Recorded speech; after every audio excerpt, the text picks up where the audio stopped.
భూతానాం నమామో భూమి మాతరం. మన పుట్టిన ఈ నేల తల్లికి ముందుగా వందన సమర్పిస్తూ చాలా ఉద్విగ్నంగా ఉంది. పైకి చాలా గంభీరంగా ఉన్నట్టు అనిపిస్తుంది, కానీ లోపల వణుకు మొదలైంది పాప గురించి మాట్లాడాలంటే. వేదికను ఇంత చక్కని వేదికను ఏర్పాటు చేసినటువంటి ఉపాధ్యాయ మిత్రమండలి పక్షాన సాగి రామచంద్రరావు గారు, తర్వాత ఇంత మంచి ఆతిథ్యాన్ని ఇస్తూ కుటుంబానికి కృష్ణమూర్తి గారికి సాక్షాత్తు మేనల్లుడే శ్రీపాల్ రెడ్డి గారు, నరసింహారెడ్డి గారి వారసత్వాన్ని నిలబెడుతున్నారు. ఆస్తులకు వారసులు ఉంటారు, కానీ ఆశయాలకు వారసులుగా ఉండే వాళ్ళు చాలా తక్కువ మంది ఉంటారు. ఆ రెండింటికి వారసులైనటువంటి వారు మీరు. సౌజన్య ప్రదాత ప్రమీల నరసింహరావు గారు, అమ్మగారు ఎంత మంచి మనసు అంటే ఈ పుస్తకం వస్తుందని తెలియగానే మాట్లాడకుండా ఈ అవకాశం మేమే తీసుకుంటాం అని వారి పిల్లలు, ఎక్కడో విదేశాల్లో ఉన్నటువంటి ఆ పిల్లలు ఎంత అవుతుందని అడగలేదు. నేను కూడా మొదలు పెట్టుకున్నప్పుడు ఇంత అవుతుందని నేను అనుకోలేదు. నేను అనుకున్నది ఆయన 77 ఏళ్ళు బతికారు కాబట్టి 77 మంది కవితలతో లేదా స్పందనలతో చేద్దామనేటువంటి ఒక ఆలోచన మామూలుగా ఉండే. ఒక పుస్తకం 100 పేజీలు అవుతుంది అది, కానీ 184 పేజీలు అయింది. కారణం ఏంటంటే ఆయన స్నేహ ప్రపంచం, ఆయన ఆత్మీయ ప్రపంచం చాలా పెద్దది. ఇంత అవుతానికి ఖర్చు కూడా ఎక్కువే, కానీ రెండో వ్యక్తి అవసరం లేదు, మొత్తం నేనే భరిస్తానని చెప్పి ముందుకు వచ్చారు రవీంద్రరావు గారికి సౌజన్యతకు ధన్యవాదాలు తెలియజేస్తాను. అన్నగారు తత్వాది ప్రమోద్ కుమార్ గారు గొప్ప పండితులు. తర్వాత నాన్నగారి నుండి పద్యాన్ని పట్టుకున్నారు. విమర్శను ఆయన ఒక ఆయుధంగా ఎక్కువ పెట్టారు. ఎంతోమంది విద్యార్థులను తెలుగు భాష పట్ల వాళ్ళకు ప్రేమ కలిగేటువంటి విధంగా చేస్తూ భాషా సేవ అందిస్తున్నారు.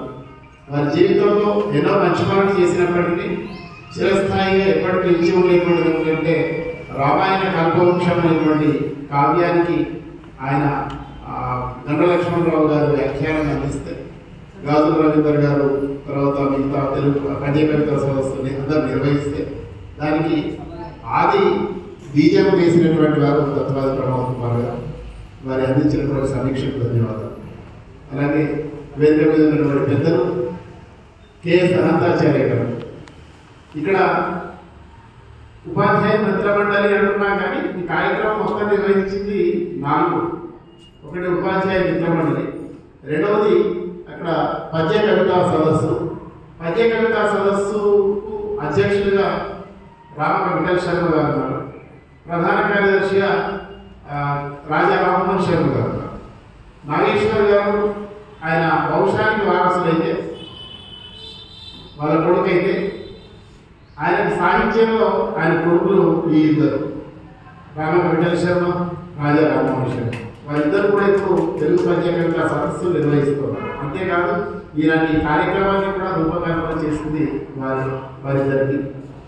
తర్వాత గాజుల రవీందర్ గారు జాతీయ సాహిత్య పరిషత్ పక్షాన వారి అధ్యక్షుడు, నేను ప్రధాన కార్యదర్శిగా ఉన్నాను.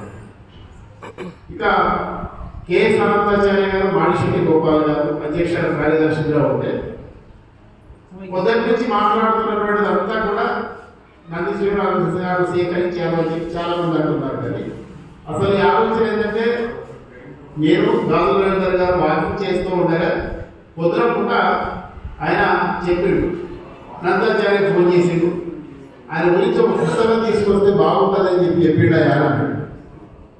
నా ఆలోచన ఎట్లున్నాయంటే వెంటనే ఇంప్లిమెంట్ చేసేటువంటి విధంగానే కొంచెం దూసుకొని వెళ్తాను. అది కొంతమంది నచ్చదు ఒక్కొక్కసారి, కానీ చేసుకోవాలి. వెంటనే ఆయన మాట్లాడుతుండగానే గ్రూప్ క్రియేట్ చేసిన అందరినీ కూడా విఠల శర్మ గారిని, రాజారామోహన్ శర్మ గారిని, గాజుల రవీందర్ గారిని, గండ్ర లక్ష్మణరావు గారిని, కెఎస్ అనంతాచార్య గారిని అందరినీ కూడా అడ్మిరీ చేసేసి ఒక లింక్ తయారు చేసి వెంటనే పంపించేసినాం. ఆయన మాట్లాడడం పూర్తయ్యే సెలవు లోపల 25 మంది జైలు అయిపోయింది. అయితే విషయం ఎందుకు చెప్తున్నానంటే, ఈ పుస్తకం రావడానికి ప్రధానమైనటువంటి ఆలోచన కెఎస్ అనంతాచార్య గారు. దాన్ని పట్టుకొని ముందుకు వెళ్ళినటువంటి వారిని మాత్రం నేను చేస్తాను. కానీ దీని ఆలోచన కల్పించింది మాత్రం కెఎస్ అనంతాచారి గారు. వారికి ప్రత్యేకమైనటువంటి ధన్యవాదాలు, కృతజ్ఞతలు తెలియజేసుకోవాలి. ఎందుకంటే సంకల్పం మరిగింత మహావంశమైనట్లే చిత్తశుద్ధితో చేసే సత్యాన్ని మహాఫలితాలు ఇస్తుంది. ఆయన ఆలోచన మరిగింత మనం అందరం కూడా కలిసి చేసినటువంటి ఆచరణ మహావంశ. ఈ మధ్య కాలంలో 174 మందితో ఇంత తక్కువ కాలంలో ఇంత పెద్ద పుస్తకం రావడం అనేది కూడా చాలా దానికి కారణం ఏంటంటే మీ అందరి యొక్క సహోదరులు. ఇక్కడికి రాలేనటువంటి వాళ్ళు ఎంతో మంది చాలా చాలా దూర ప్రాంతాల నుంచి వాళ్ళ మనవాడు మాట్లాడుతూ శ్రీరాము అన్నాడు ఒక మాట, అంకుల్ అసలు వీళ్ళందరూ ఎట్లా కనెక్ట్ చేసేదంటే ఒకరి ద్వారా ఒకరికి స్ప్రెడ్ చేసినట్టు. ఆ విధంగా అందరూ కూడా స్పందించడం జరిగింది. అందరి యొక్క హృదయాలు దీని నిండా ఉన్నాయి. అందరి హృదయాలలో ఆయన నిండి ఉన్నాడు.